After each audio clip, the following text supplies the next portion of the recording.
नमस्कार दोस्तों, स्वागत है आपका अपने YouTube channel Binu education point में। दोस्तों, मद्य निषेध भर्ती एग्ज़ाम 2026 जो है बेहद इंपॉर्टेंट एग्ज़ाम है और अंतिम समय में ये प्रैक्टिस सेट जो आपको करवा रहे हैं टोटल 10 को, ये बहुत ही इंपॉर्टेंट रहने वाला है।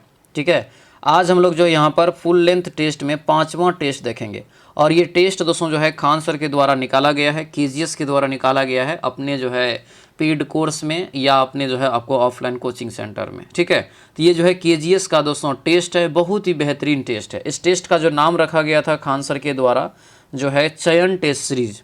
ठीक है, तो बहुत इंपॉर्टेंट है, सभी लोग इसको जो है ज़रूर लगाएंगे। एग्ज़ाम से पहले आपको ये पूरा कंप्लीट करवा देंगे। इसका पीडीएफ आपको जो है एक दिन पहले दे देते हैं टेलीग्राम में, तो सभी लोग टेलीग्राम को ज्वाइन कर लीजिए। टेलीग्राम में ही आपको सारा चीज़ आपको मिलेगा। ठीक है, तो टेलीग्राम सभी लोग ज्वाइन कर लेंगे। Veenu education point Telegram channel का नाम है और इस वीडियो के डिस्क्रिप्शन बॉक्स में भी टेलीग्राम चैनल का जो है लिंक दिया हुआ है। ठीक है, जो याद रखिए नए भर्ती की तैयारी कर रहे हैं, जैसे अभी जो वैकेंसियाँ आने वाला है उनका अगर तैयारी कर रहे हैं तो उसके लिए प्रहार बैच ज्वाइन कर लीजिएगा।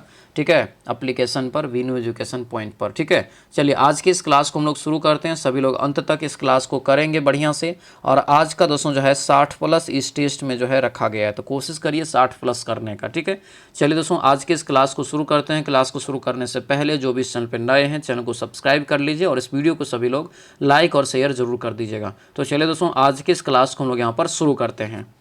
तो चलिए दोस्तों आज के इस क्लास को हम लोग यहाँ पर शुरू करते हैं। पहला यहाँ पर प्रश्न देखिए क्या पूछा जा रहा है कि भारतीय संविधान में सामाजिक न्याय का प्रमुख उद्देश्य क्या है। भारतीय जो है संविधान में सामाजिक न्याय का प्रमुख उद्देश्य जो माना जाता है तो ये आपका हो जाएगा सभी वर्गों को समान अवसर दोस्तों प्रदान करना, यानी आंसर ये सी इसका क्या होगा, राइट आंसर हो जाएगा। ठीक है, सी याद रखें। बेस्ट जो आपको देखेंगे सामाजिक तौर पे तो ये आपको आंसर सी होगा, लेकिन है बहुत सारे जो है आपको माने कि समानताएं देनी होगी या दी जाती है ना। अगला क्वेश्चन यहाँ पर है कि लोकतंत्र की सफलता का मुख्य आधार क्या है। लोकतंत्र की सफलता का मुख्य आधार जो है ये सक्रिय और शिक्षित नागरिकता।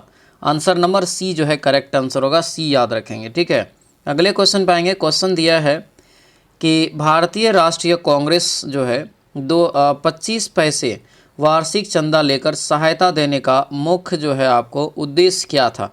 यानी जो भारतीय राष्ट्रीय कांग्रेस जो था, ये बहुत पहले की बात है, 25 पैसे वार्षिक चंदा लेकर सदस्यता देने का जो है मुख्य उद्देश्य क्या था। इसका रीज़न था कि सभी वर्गों के संगठन को इनसे जोड़ना। ठीक है, यानी आंसर ये डी इसका करेक्ट आंसर हो जाएगा। आगे बढ़ते हैं। क्वेश्चन दिया है कि भारतीय संविधान सभा का पहला अध्यक्षता जो है किसके द्वारा की गई थी। तो भारतीय संविधान सभा की पहली अध्यक्षता जो किया था दोस्तों ये सच्चिदानंद सिन्हा जी हो जाएगा, ऑप्शन नंबर सी होगा। ये जो दोस्तों हुआ था याद रखना 9 दिसंबर को पहला संविधान सभा का बैठक हुआ था 1946 में। उसमें सच्चिदानंद सिन्हा जी को अस्थायी तौर पे अध्यक्षता जो है नियुक्त किया गया था।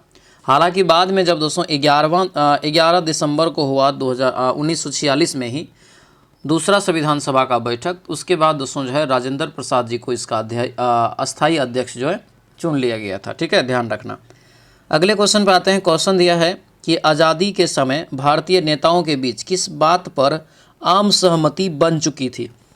किस बात पर बन चुकी थी, तो ये होगा आपको ए, भारत एक लोकतंत्र पर आधारित शासन व्यवस्थाएं अपनाएगा। आंसर क्या होगा, तो ये ए आपका करेक्ट आंसर हो जाएगा। अगले क्वेश्चन पर आते हैं। दिया है कि भारतीय संविधान केवल एक नियमों और कानूनों का दस्तावेज नहीं है, बल्कि यह जो है क्या है, तो ये हो जाएगा नागरिकों की रोज़मर्रा की ज़िंदगी को भी प्रभावित करता है। आंसर ये क्या होगा, तो ये हमारा बी जो है राइट आंसर होगा। बी दोस्तों यहाँ से जो है ध्यान रखेंगे। ठीक है, बहुत सारे हैं इसमें। अगला क्वेश्चन है कि भारत में प्रारंभिक जो है मांगों में कौन सी बात प्रमुख थी। भारत में प्रारंभिक मांगों में कौन सी बात जो है प्रमुख थी ये बताना है, तो ये हो जाएगा आपको बी कि भारतीय जो है प्रतिनिधियों को अधिक संख्या में नेशनल असेंबली में शामिल करना, यानी आंसर ये बी आपका करेक्ट आंसर हो जाएगा। आगे बढ़ते हैं। क्वेश्चन दिया है कि भारतीय संविधान सभा ने संविधान बनाने का कार्य कब प्रारंभ किया। भारतीय संविधान सभा ने संविधान बनाने का कार्य जो है कब प्रारंभ किया, तो ये हो जाएगा 9 जनवरी दोस्तों 1946 को। आंसर क्या होगा, तो ये सी आपका राइट आंसर होगा, 9 जनवरी 1946 यहाँ से याद रखेंगे। ठीक है, संविधान बनाने का कार्य कह रहे हैं। ठीक है, अगला क्वेश्चन यहाँ पर है कि संविधान में उल्लेखित नियम को क्या कहा जाता है। संविधान में उल्लेखित नियम को क्या कहा जाता है? न का जो राइट आंसर होगा ये होगा सी, संवैधानिक कानून है ये। आंसर क्या होगा? तो ये सी हो जाएगा। ठीक है, आगे बढ़ते हैं। शिक्षा का अधिकार जो आपको RTE है, कानून किस आयु के वर्ग को जो है एक प्रकार से बच्चे को निःशुल्क एवं अनिवार्य शिक्षा देने की बात की गई है? राइट आंसर क्या होगा? तो ये हो जाएगा 6 वर्ष से 14 वर्ष के बच्चे को। आंसर क्या होगा? तो ये बी आपका जो है करेक्ट आंसर होगा। ये आपको अनुच्छेद जो है 21 के ए में जो है सुरक्षित रखा गया है। ठीक है, खिलाफत आंदोलन का मुख्य काम क्या है, प्रभाव क्या था? खिलाफत आंदोलन का दोस्तों मेन जो काम था ये आपको होगा हिंदू मुस्लिम की एकता में वृद्धि लाना। आंसर नंबर बी हो जाएगा। अगले क्वेश्चन पे आते हैं। साइमन कमीशन का मुख्य उद्देश्य क्या था? साइमन कमीशन का गठन 1927 में हुआ था और भारत आया था दोस्तों 1928 में। ठीक है, इसका मेन जो उद्देश्य था कि भारत सरकार अधिनियम 1919 की समीक्षा करना। आंसर ये सी आपका राइट आंसर हो जाएगा। अगला क्वेश्चन है कि कांग्रेस का लाहौर अधिवेशन 1929 किसकी अध्यक्षता में हुआ था? कांग्रेस का लाहौर अधिवेशन 1929 जो है किसकी अध्यक्षता में दोस्तों ये हुआ था? 13 का राइट आंसर हो जाएगा ये डी। क्या होगा? 13 का डी हो जाएगा, जवाहरलाल नेहरू की अध्यक्षता में। आंसर नंबर डी इसका राइट आंसर हो जाएगा। आगे बढ़ते हैं। क्वेश्चन दिया है कि गांधी जी ने तिनकटिया व्यवस्था के खिलाफ किस आंदोलन का नेतृत्व किया था, ये बताइए। गांधी जी ने तिनकटिया व्यवस्था के खिलाफ किस आंदोलन का नेतृत्व किया था? 14 का राइट आंसर क्या होगा? तो ये हो जाएगा दोस्तों यहाँ से सी, चंपारण सत्याग्रह। आंसर नंबर सी हो जाएगा, चंपारण सत्याग्रह यहाँ से याद रखेंगे। ठीक है, मोपला विद्रोह जो है कहाँ हुआ था ये बताना है। तो मोपला विद्रोह जो दोस्तों हुआ था ये हुआ था मालाबार तट पर, केरल में। आंसर नंबर सी हो जाएगा, मालाबार तट पे आपको जो है केरल में हुआ था, याद रखिएगा। ठीक है, आगे बढ़ते हैं। किसान सभा की स्थापना किसने किया था? किसान सभा की स्थापना जो किया गया था 1936 ईस्वी में, अखिल भारतीय किसान सभा खास करके ये जो किया गया था 1936 में जो है स्वामी सहजानंद सरस्वती जी के द्वारा। आंसर सी हो जाएगा, ये लखनऊ में दोस्तों जो है किया गया था। ठीक है, अगला क्वेश्चन है। बंगाल विभाजन किस वायसराय के कार्यकाल में हुआ था, ये बताइए। तो बंगाल विभाजन जो हुआ था ये लॉर्ड कर्जन के समय में 1905 ईस्वी में, याद रखेंगे। ठीक है, आगे बढ़ते हैं। क्वेश्चन दिया है कि खेड़ा आंदोलन किस कारण शुरू हुआ था? खेड़ा आंदोलन किस कारण शुरू हुआ था? तो लगान माफ़ी को लेकर के ये शुरू हुआ था।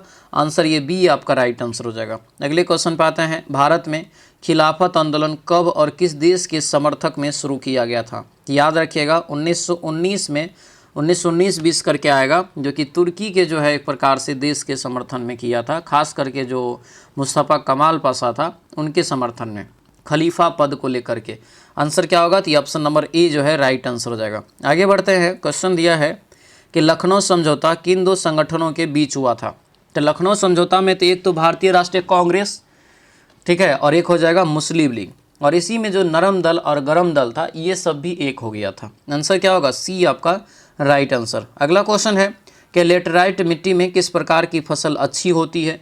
लेटेराइट मिट्टी में जो सबसे ज़्यादा फसल उगाया जाता है जैसे कि चाय हो गया, कॉफ़ी, काजू, ये सभी की खेती होती है। ठीक है, आंसर क्या होगा? तो आंसर नंबर हमारा जो है सी हो जाएगा। अगला क्वेश्चन दिया है कौन सा भूक्षरण का प्रमुख कारण नहीं है? कौन सा भूक्षरण का प्रमुख कारण नहीं है? तो ये हो जाएगा वृक्षारोपण। आंसर क्या होगा? डी हो जाएगा।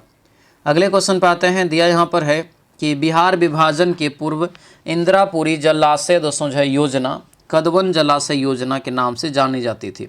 ठीक है, और जल परियोजना किस नदी से संबंधित है जिसका उद्देश्य सोन परियोजना की सिंचाई को स्थायित्वता जो है एक प्रकार से प्रदान करना है? तो ये हो जाएगा सोन नदी से। ठीक है, यानी आंसर ये सी इसका क्या होगा? राइट आंसर हो जाएगा। अगले क्वेश्चन पे आते हैं। बिहार में अति जल दोहन से किस तत्व का संकेंद्रण बढ़ा है? अति जल के दोहन से दोस्तों जो है किस तत्व का संकेंद्रण बढ़ा है? तो ये हो जाएगा आर्सेनिक का। आर्सेनिक दोस्तों जो है याद रखिएगा बहुत ही घातक होता है, जैसे अगर भोजन में हो गया चाहे जल में मिला है तो उनमें जो है याद रखेंगे, लेकिन हालांकि अभी बहुत ज़्यादा ये बढ़ गया है बिहार में खास करके। अगला क्वेश्चन है कि भारत में वनों के ह्रास यानी वनों की कमी का एक महत्वपूर्ण कारण क्या है भारत में? तो भारत में तो एक मेन रीजन अगर देखेंगे तो ये जो है कृषिगत भूमि का फैलाव। आंसर सी होगा। हालांकि शहरीकरण भी है, औद्योगिकरण भी है, खनन भी है, जनसंख्या भी है ना, लेकिन मेन जो यहाँ पर एक बड़ा कारण है कृषिगत भूमि का फैलाव करने के लिए। ठीक है, चिपको आंदोलन किससे संबंधित है? तो चिपको आंदोलन हो जाएगा दोस्तों ये आपको पर्यावरण संरक्षण और वृक्षों की रक्षा से। आंसर डी हो जाएगा। चिपको आंदोलन के मेन नेता जो थे सुंदरलाल बहुगुणा, और इस शुरुआत जो हुआ था आपको ये 1972 के आसपास में ये शुरू हुआ था। ठीक है, अगला क्वेश्चन यहाँ पर है कि दिया है कि महात्मा बुद्ध ने वृक्षों को किस प्रकार की जीवधारी कहा था। वृक्ष को महात्मा बुद्ध ने किस प्रकार की जीवधारी कह के पुकारा, तो हो जाएगा असीमित, दयालु और उदारपूर्ण। आंसर क्या होगा, बी इसका राइट आंसर हो जाएगा। हाल ही में कह रहे दोस्तों कि बिहार सरकार ने गया शहर का नाम बदल दिया है। अब गया शहर को किस नाम से जाना जाएगा, बहुत ही इंपॉर्टेंट क्वेश्चन रहेगा, याद रखिएगा, गया जी हो जाएगा। क्या होगा, गया जी, यानी ऑप्शन नंबर सी जो है करेक्ट आंसर होगा। अगला क्वेश्चन दिया है कि बिहार में लोकसभा के लिए कितने सदस्य चुने जाते हैं। तो बिहार में लोकसभा का सीट कितना है, टोटल 40 गो। आंसर क्या होगा, डी हो जाएगा। आगे बढ़ते हैं, किस नदी को बिहार की जीवन रेखा माना जाता है। किस नदी को बिहार की जीवन रेखा, तो ये गंगा नदी को माना जाता है। ठीक है, गंगा नदी को, आंसर ये बी आपका राइट आंसर हो जाएगा। 12 गो जिला गंगा नदी पे बिहार का बसा हुआ है, सोच सकते हैं। टोटल गंगा नदी की लंबाई बिहार में जो होता है 445 किलोमीटर। ये बिहार की सबसे लंबी नदी है। ठीक है, ध्यान रखना। अगला क्वेश्चन यहाँ पर है कि बिहार के प्रथम जो है मुख्यमंत्री कौन थे। तो बिहार के पहले मुख्यमंत्री श्री कृष्ण सिंह। आंसर क्या होगा, ए हो जाएगा। और वर्तमान में सम्राट चौधरी। अगले क्वेश्चन पे आते हैं कि बिहार राज्य में कुल कितने अनुमंडल है, ये बताइए। तो बिहार राज्य में जो टोटल अनुमंडल है उसकी संख्या है कितना है, 101 हो जाएगा, है ना, 101, जिसको सब डिविजनल कहते हैं। अगला क्वेश्चन है, भारत में योजना आयोग का गठन कब किया गया था, ये बताइए। तो योजना आयोग जो बना था दोस्तों 15 मार्च 1950 को। वर्तमान में इसका नाम बदल करके नीति आयोग कर दिया गया है, याद रखेंगे। जिसको चेंज जो किया गया 1 जनवरी को दोस्तों 2015 में। ठीक है, अगला क्वेश्चन यहाँ पर है कि राष्ट्रीय विकास परिषद का मुख्य उद्देश्य क्या है। राष्ट्रीय विकास परिषद का जो अध्यक्ष होता है वो भारत के प्रधानमंत्री होता है। इनका गठन हुआ था 6 अगस्त दोस्तों, याद रखना, 1952 को। ठीक है, 6 अगस्त 1952 को। अब दिया यहाँ पर है कि प्रमुख उद्देश्य क्या था, 34 का राइट आंसर ये बी हो जाएगा। पंचवर्षीय योजनाओं को स्वीकृति देना और समन्वय स्थापित करना। आंसर नंबर ये बी इसका जो है क्या होगा, राइट आंसर हो जाएगा। अगला क्वेश्चन दिया है कि राष्ट्रीय आय का क्या अर्थ है। राष्ट्रीय आय का क्या अर्थ है, 35 का राइट आंसर बताइए। तो ये हो जाएगा दोस्तों आपको सी, यानी देश के नागरिकों द्वारा एक वर्ष में उत्पादित वस्तुओं और सेवाओं का कुल मूल्य। आंसर नंबर ये सी जो है करेक्ट आंसर होगा। तो ये सी यहाँ से जो है याद रखेंगे। ठीक है, अगला क्वेश्चन दिया है यहाँ पर कि निम्न में से कौन गरीबी को मापने वाली रिपोर्ट जारी करता है।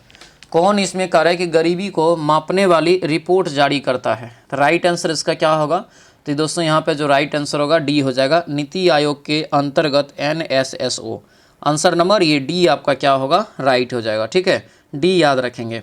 अगले क्वेश्चन पे आते हैं। क्वेश्चन दिया है कि मेडिसन के अनुसार धनी देशों में आय के बढ़ते स्तर को किसका संकेत माना जाता है। यानी कि मेडिसिन के अनुसार जो है धनी देशों में आय का बढ़ता स्तर किसका संकेत माना जाता है। तो राइट आंसर जो होगा ये सी हो जाएगा, आर्थिक वृद्धि। आंसर नंबर सी हो जाएगा, आर्थिक वृद्धि दोस्तों याद रखेंगे। ठीक है, आगे बढ़ते हैं। क्वेश्चन दिया है कि भारत ने हाल ही में महत्वपूर्ण खनिजों की आपूर्ति श्रृंखलाओं को बढ़ाने के लिए किस देश के साथ एक समझौता ज्ञापन यानी MOU जो है हस्ताक्षर किया है। हम MOU पर हस्ताक्षर किया है। कौन सा देश ये हो जाएगा, तो ये होगा दोस्तों आपको जो है अमेरिका। आंसर ये बी आपका राइट आंसर होगा, संयुक्त राज्य अमेरिका, यहाँ से जो है याद रखेंगे। आगे बढ़ते हैं। क्वेश्चन है बहुत इंपॉर्टेंट, सारस आजीविका मेला 2024 में कहाँ आयोजित किया गया था, ये बताइए। मेजबान शहर कौन था, तो ये हो जाएगा आपको गुरुग्राम। आंसर यहाँ से बी हो जाएगा। आगे बढ़ते हैं। क्वेश्चन दिया है कि सुधार और योजना में महाराजा हरि सिंह पुरस्कार 2025 किससे सम्मानित किया गया। तो ये जो पुरस्कार दिया गया मनोज सिन्हा को। ठीक है, मनोज सिन्हा जो है बिहार के एक राज्यसभा से जो है जुड़ा हुआ व्यक्ति है। ठीक है, आंसर क्या होगा, तो आंसर यहाँ से दोस्तों जो है आपको करेक्ट आंसर हो जाएगा ये बी। ठीक है, अगला क्वेश्चन है कि 2025 चेन्नई ओपन टेनिस टूर्नामेंट जो है जो पुरुष का एकल खिताब था, यह किसने जीता। तो ये हो जाएगा क्या जो है किरियन जैकेट। किरियन जैकेट, ऑप्शन नंबर ए आपका राइट आंसर होगा, किरियन जैकेट दोस्तों यहाँ से जो है याद रखेंगे। ठीक है, आगे बढ़ते हैं। Waiting for a visa. Waiting for a visa किसकी आत्मकथा है। किस व्यक्ति की आत्मकथा है ये बताना है। तो ये हो जाएगा दोस्तों डॉक्टर बी आर अम्बेडकर, यानी ऑप्शन नंबर ये डी हो जाएगा। डॉक्टर बी आर अम्बेडकर यहाँ से जो है याद रखेंगे। ठीक है, आगे बढ़ते हैं। भितरकनिका नेशनल पार्क किस राज्य में है? भितरकनिका नेशनल पार्क जो है यह किस राज्य में है? तो ये हो जाएगा दोस्तों बिहार। आंसर क्या होगा? तो ये बिहार, ऑप्शन नंबर सी इसका करेक्ट आंसर होगा। भितरकनिका जो है याद रखिएगा, ये अपना जो है इसका उड़ीसा होगा दोस्तों यहाँ पर। ठीक है,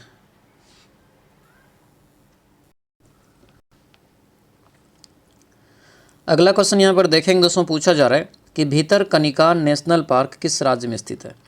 भितरकनिका नेशनल पार्क हो जाएगा ये आपको उड़ीसा में। कहाँ हो जाएगा? उड़ीसा में हो जाएगा, याद रखेंगे। ठीक है, अगला क्वेश्चन है कि जनवरी 2025 में किस देश ने आधिकारिक रूप से ब्रिक्स के पूर्ण सदस्य के रूप में शामिल हुआ है? 2025 जनवरी की ये बात कर रहा है। ठीक है, तो ध्यान रखिएगा, ये हो जाएगा इंडोनेशिया। आंसर नंबर सी जो है करेक्ट आंसर हो जाएगा। अगला क्वेश्चन है ग्लोबल जो है रीसक्स रिपोर्ट 2025 किस संगठन ने जारी किया है? ये जो जारी किया गया है दोस्तों यहाँ पर विश्व आर्थिक मंच हो जाएगा, आर्थिक मंच, यानी ऑप्शन बी जो है करेक्ट आंसर होगा। आगे बढ़ते हैं कि असम के किस राष्ट्रीय उद्यान में हाल ही में दुर्लभ सफ़ेद पंखों वाले जो है बतखों की एक जोड़ी देखी गई है? तो ये कहाँ देखा गया है दोस्तों? तो ये हो जाएगा आपको दिहिंग पटकाई राष्ट्रीय उद्यान में। आंसर क्या होगा? डी हो जाएगा, जो कि आपको कहाँ है? तो ये आपको असम में पड़ जाता है। आंसर क्या होगा? तो ये आपको डी हो जाएगा। ठीक है, आगे बढ़ते हैं। राष्ट्रीय पक्षी दिवस जो मनाया गया 2025 में, उसका थीम क्या था? इंपॉर्टेंट क्वेश्चन, याद रखिएगा। ए होगा विकसित भारत के लिए विज्ञान और नवाचार में वैश्विक नेतृत्व हेतु भारतीय युवाओं को सशक्त बनाना। सोचिए, राष्ट्रीय विज्ञान दिवस पर ये रखा गया, ये था आपको थीम। अगला क्वेश्चन यहाँ पर है कि अप्रैल 2025 में जो है स्ट्रेट थंडर 2025 ए नामक सैन्य अभ्यास की शुरुआत किस देश ने किया है?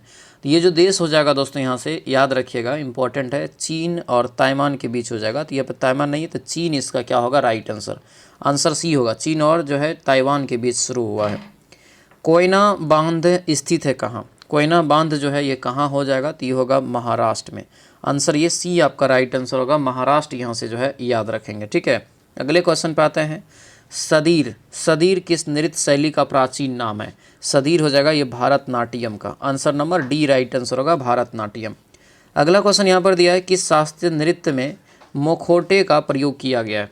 किस शास्त्रीय नृत्य में मोखेटो का यहाँ पे कह रहा है मुखोटे का प्रयोग किया गया है? तो ये किया गया कथकली में। आंसर क्या होगा? डी आपका ये राइट आंसर हो जाएगा।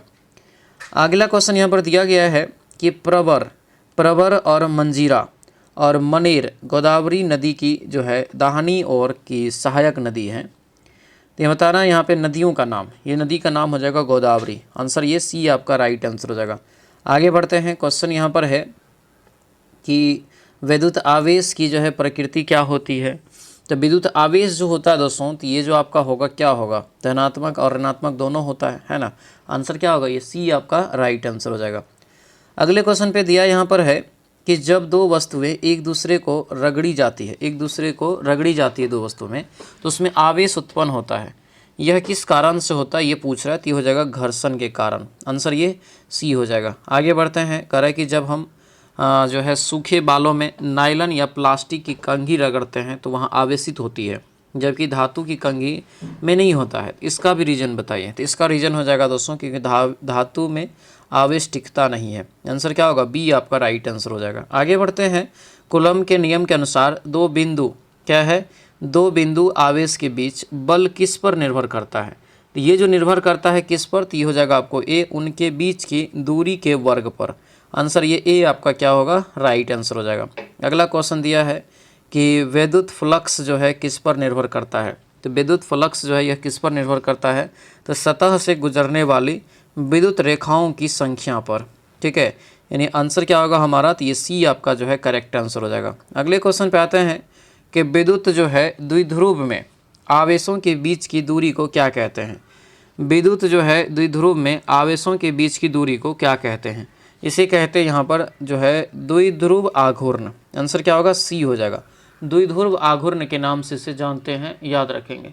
द्विध्रुव आघूर्ण यहाँ से करेक्ट आंसर हो जाएगा। ठीक है, अगला क्वेश्चन यहाँ पर है। गाउस के नियम के अनुसार किसी बंद पृष्ठ के माध्यम से बहने वाला जो कुल आपको होता है विद्युत फ्लक्स किस पर निर्भर करता है?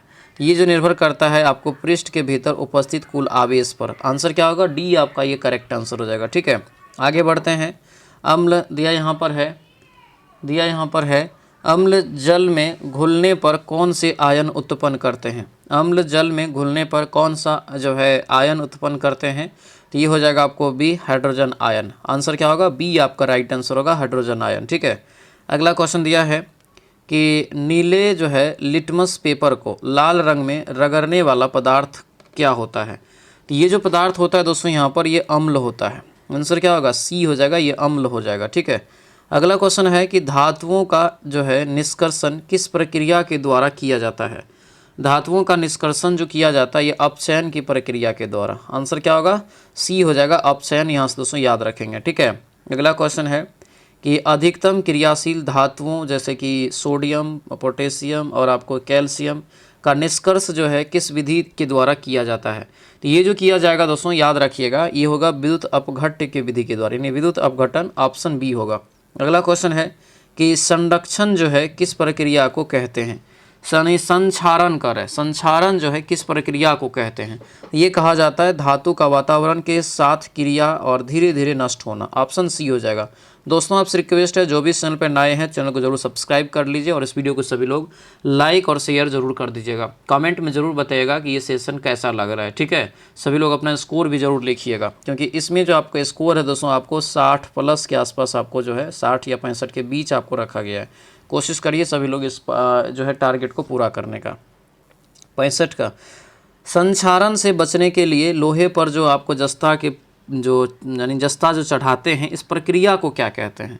तो जस्ता चढ़ाएंगे तो इसको जो कहा जाएगा क्या? तो गैल्वेनाइजेशन कहेंगे। आंसर क्या होगा? सी हो जाएगा, गैल्वेनाइजेशन यहाँ से हो जाएगा। ठीक है, आगे बढ़ते हैं। निम्नलिखित में से कौन सा कार्बन का विद्युत सुचालक अपर रूप है? राइट आंसर ये आपका होगा बी, ग्रेफाइट हो जाएगा। आंसर नंबर बी इसका क्या होगा? राइट आंसर होगा, ध्यान रखेंगे। ठीक है, आगे बढ़ते हैं। गन्ना सूर्य के प्रकाश को किस रूप में संग्रहित करता है? गन्ना जो है सूर्य के प्रकाश को किस रूप में संग्रहित करता है? 67 का बताएंगे तो ये होगा रासायनिक ऊर्जा के रूप में। आंसर ये सी आपका करेक्ट आंसर होगा, सी याद रखेंगे। ठीक है, अगला क्वेश्चन है साबुन और अपमार्जक किस प्रकार के अणुओं की तरह कार्य करते हैं? साबुन और अपमार्जक किस प्रकार के अणुओं की तरह जो है कार्य करते हैं? 68 का राइट आंसर क्या होगा? तो ये हो जाएगा सी, सतह सक्रियक। आंसर ये सी आपका राइट आंसर होगा, सी याद रखेंगे। अगले क्वेश्चन पे आते हैं। क्वेश्चन दिया यहाँ पर है कि खाना बनाते समय यदि बर्तन की तली बाहर से काली हो जाए तो इसका मतलब क्या है? तो इसका जो मतलब निकलेगा तो ये आपको हो जाएगा ईंधन पूरी तरह से नहीं जल रहा है। ठीक है, कली अगर निकलता है तो ईंधन पूरी तरह से नहीं जल रहा है, ऐसा संकेत माना जाता है। ठीक है, दिया यहाँ पर है कि एथेनाइक, क्या दिया यहाँ पर है? एथेनाइक यहाँ पर दोस्तों दिया है कि एथेनाइक अम्ल जब दोस्तों सोडियम हाइड्रोजन कार्बोनेट से अभिक्रिया करता है तो क्या बनता है? तो इस केस में जो आपको बनेगा ये आपको हो जाएगा कार्बन डाइऑक्साइड गैस हो जाएगा।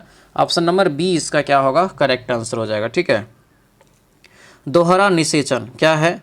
दोहरा निषेचन किस वर्ग के पौधों की विशेषता है? तो ये जो हो जाएगा दोस्तों यहाँ पर तो होगा एंजियोस्पर्म। आंसर क्या होगा? तो ये सी होगा, एंजियोस्पर्म यहाँ से याद रखेंगे। भ्रूणपोष किसके पोषण में सहायक होते हैं? भ्रूणपोष जो है किसके पोषण में सहायक होते हैं? ये हो जाएगा भ्रूण में। आंसर क्या होगा? तो ये सी हो जाएगा। अगला क्वेश्चन है स्त्री केसर के कौन कौन अंग होते हैं? स्त्री केसर के कौन कौन अंग होते हैं? तो एक हो जाएगा वर्तिकाग्र, वर्तिका और अंडाशय। आंसर ये बी आपका बिल्कुल राइट आंसर हो जाएगा। आगे बढ़ते हैं। त्रिसंलयन किस पौधे में पाया जाता है? तो त्रिसंलयन दोस्तों जो है इस ऑप्शन में देखेंगे तो किस पौधा में हो जाएगा? तो जिम्नोस्पर्म में। आंसर क्या होगा? सी होगा। आगे बढ़ते हैं। ब्रीसन कोष क्या दिया है? ब्रीसन कोष यानी स्क्रोटम क्या है? तो ये जो स्क्रोटम हो जाएगा ये होगा एक थैली नुमा संरचना होती है जिसमें ब्रीसन जो है आपको स्थित होता है। ठीक है, यानी आंसर क्या होगा? तो ये सी आपका राइट आंसर हो जाएगा। आगे बढ़ते हैं। आर्तव चक्र की जो है शुरुआत किस प्रक्रिया से होती है? आर्तव चक्र की शुरुआत किस प्रक्रिया से होती है? तो ये जो राइट आंसर होगा ये होगा आपको रजस्राव, यहाँ से इसका राइट आंसर क्या होगा? डी हो जाएगा। अगले क्वेश्चन पे आइए। दिया यहाँ पर है कि एस्केलेमिन्थस के बारे में निम्नलिखित में से कौन सा जो है कथन सत्य है, कौन सा कथन यहाँ पर सत्य है। तो यहाँ पर देखेंगे 77 का ती हो जाएगा दोस्तों आपको सी। ये द्विपक्षीय सममिति और जो है ट्राइकार्टिकल और जो है सियोडो कोइलोमेट प्रणाली होते हैं, यानी ऑप्शन सी हो जाएगा। अगले क्वेश्चन पाते हैं कि निम्न में से कौन सा लक्षण जो है कशेरुकी प्राणियों में पाया जाता है। कशेरुकी प्राणियों में पाया जाता है तो ये हो जाएगा पृष्ठ रज्जु, पृष्ठ खोखली तंत्रिका रज्जु और युग्मित जो है ग्रसनी क्लोम छिद्र। आंसर ये ए आपका राइट आंसर हो जाएगा। अगले क्वेश्चन पे आते हैं। क्वेश्चन दिया है कि निम्नलिखित में से जो है शारीरिक खंडी भवन किसमें पहले देखा गया है, किसमें पहले देखा गया है। तो राइट आंसर हो जाएगा ये आपको सी, एनेलिडा हो जाएगा। आंसर क्या होगा, तो ये सी आपका राइट आंसर होगा, एनेलिडा दोस्तों यहाँ से याद रखेंगे। अगले क्वेश्चन पाएंगे, दिया है 18 सेंटीमीटर और 12 सेंटीमीटर त्रिज्या वाले दो वृत्त एक दूसरे को बाह्य जो है रूप से स्पर्श करते हैं, उनकी सीधी उभयनिष्ठ जो है स्पर्श रेखा की लंबाई ज्ञात करिए। तो ये जो आपका हो जाएगा दोस्तों ये 12√6 हो जाएगा। ऑप्शन नंबर बी इसका करेक्ट आंसर होगा। इसको बनाएंगे सभी लोग मैथ को, ठीक है। इसका राइट आंसर 81 का बता देते हैं तो ये आपको बी जो है निकल जाएगा, ठीक है, 5√3। अगला यहाँ पर है, इसका मान निकालेंगे सबका, टी का मान रख देंगे। टी का मान ऑलरेडी दिया हुआ है, सरलीकरण हो गया, तब सरलीकरण करेंगे तो आपको 1 निकलेगा, सी हो जाएगा। अगला क्वेश्चन है कि दो पासे को उछालने पर प्राप्त संख्याओं का जोड़ 7 होने की दोस्तों प्रायिकता क्या है। तो 7 जो होगा दोस्तों कौन कौन हो सकता है, तो 7 जो हो सकता है तो ये आपको हो जाएगा कितना टोटल, तो जैसे 6 1 5 2 4 3 3 4 5 2 एक बार होगा और एक बार 2 5 होगा, एक बार 1 6, तो यानी टोटल होता है कितना बार, तो 6 बार। तो 1/6 हो जाएगा क्योंकि 2 पासा है, तो 1/, कितना हो गया, 6। ऑप्शन बी हो गया।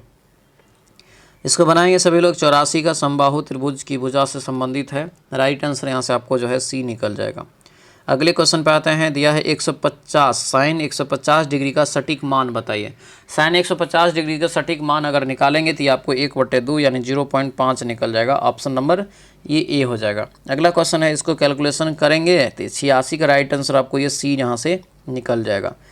दिया यहाँ पर है कि दो निष्पक्ष सिक्कों को जो है उछाला जाता है, शीर्ष पर प्रदर्शित होने वाले समान पक्षों की संभावना क्या होगी। तो यहाँ पर जो निकलेगा दोस्तों ये आपको 1/2 निकल जाएगा। आंसर ए होगा।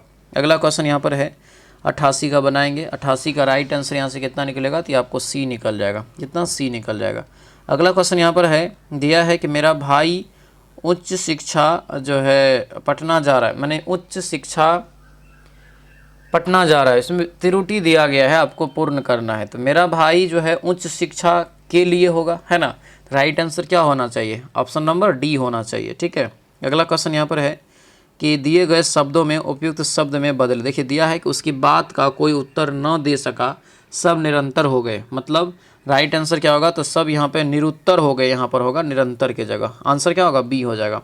अगला क्वेश्चन है, मुहावरे का अर्थ बताइए, सही कौन सा है। सही कौन सा है, तो आपको सी हो जाएगा। लड़कों में लड़का, बूढ़ों में बूढ़ा, यानी सर्वप्रिय होना। आंसर ये सी हो जाएगा। अगला क्वेश्चन है कि वह नौकर नहीं आया। वह नौकर नहीं आया वाक्य में कोटि का विशेषण जो है किया गया है, तो उसका बताना कौन सा हो जाएगा, तो ये संकेतवाचक हो जाएगा। आंसर सी हो जाएगा। अगला क्वेश्चन है, गायिका शब्द का बहुवचन बताइए। गायिका शब्द का बहुवचन हो जाएगा क्या, तो डी होगा, गायिकाएं। आंसर नंबर डी हो जाएगा। अगला क्वेश्चन है, select the most appropriate synonym for the given word. Right answer जो 94 का होगा ये ए हो जाएगा, कंसाइज। आंसर नंबर ए इसका करेक्ट आंसर होगा। अगला क्वेश्चन यहाँ पर दिया है, फिल इन द ब्लैंक, ठीक है। बेटर स्पेयर डैशबिन देन ए बॉटम। तो 95 का जो राइट आंसर होगा क्या होगा, तो ये आपको हो जाएगा सी, एट यहाँ पर होगा। आंसर सी इसका करेक्ट आंसर हो जाएगा। अगले क्वेश्चन पे आते हैं। दिया गया क्वेश्चन यहाँ पर है कि इनडायरेक्ट स्पीच में बदलिए। The teacher said to students complete the task within time. Right answer जो यहाँ से अगर एक लाइन में लिखेंगे तो आपको बी हो जाएगा। The teacher told student to complete their task within time, ठीक है। अगला क्वेश्चन यहाँ पर है, following the question choose data है करेक्टली स्पेलिंग। कौन सही स्पेलिंग वाला है, तो ये आपको हो जाएगा सी, एम्ब्रेस्ड। अगला क्वेश्चन यहाँ पर है, इन नो सब्सिट्यूशन रिक्वायर्ड्स चुनना है। Books and friends should be less but good. Right answer क्या होगा, तो ये हो जाएगा दोस्तों यहाँ से 98 का बी। क्या होगा, बी, फ्यू यहाँ पे होगा। अगले क्वेश्चन पे आते हैं। दिया यहाँ पर है, select the most appropriate fill in the blank. IBM has also dash at its focus. तो 99 का यहाँ से करेंगे तो ये आपको शिफ्टेड हो जाएगा। आंसर ए इसका राइट आंसर होगा। अगला क्वेश्चन यहाँ पर है कि अंडरलाइन जो किया गया उसके लिए बेस्ट आप मीनिंग बताइए क्या हो सकता है। तो इसका जो राइट आंसर होगा दोस्तों यहाँ से 100 नंबर का ये ए हो जाएगा, इन ए ट्रोवल। आंसर ए हो जाएगा। तो ये था दोस्तों आप लोगों का केजीएस का दोस्तों जो है आपको 5वां सेट।